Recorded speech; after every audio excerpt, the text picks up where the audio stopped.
Small wins araw-araw para humaba ang buhay.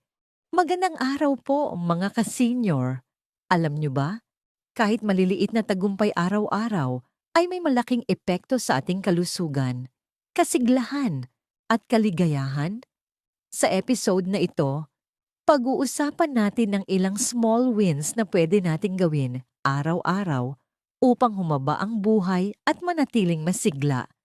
Huwag po nating maliitin ang maliliit na hakbang dahil sa katunayan, ang bawat maliit na effort ay may malaking epekto sa ating katawan at isip. Una, 5,000 steps araw-araw.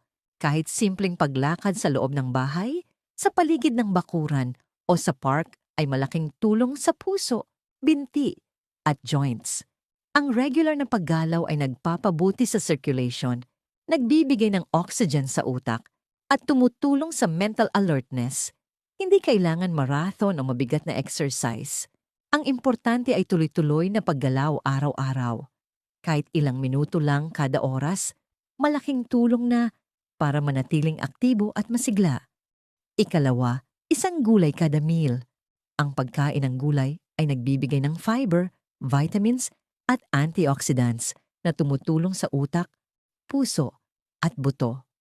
Kahit 1 gulay sa bawat meal ay malaking tulong para manatiling malusog at energized sa buong araw. Maaari itong simpleng steamed vegetables, salad o stir-fry. Tandaan po, mas masarap at mas masustansya ang pagkain kapag may kulay ang plato. Kaya subukan ng iba't ibang gulay para mas masaya ang bawat meal. Ikatlo, tawag sa kaibigan. Ang social interaction ay mahalaga sa mental health at kaligayahan.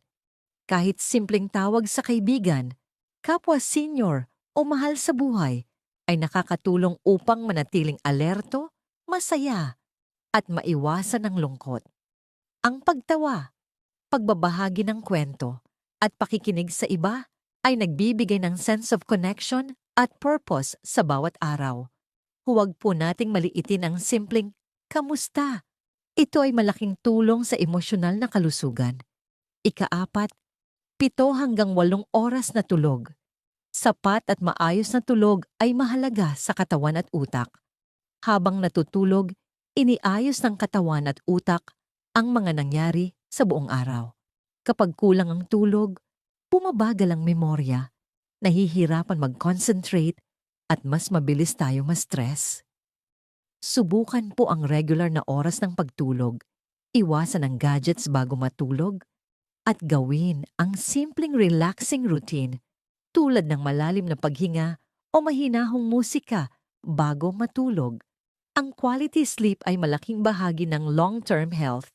Mga ka-senior, tandaan, kahit simpleng small wins araw-araw tulad ng 5,000 steps, 1 gulay kada meal, tawag sa kaibigan, at sapat na tulog ay malaking tulong upang humaba ang buhay at manatiling masigla.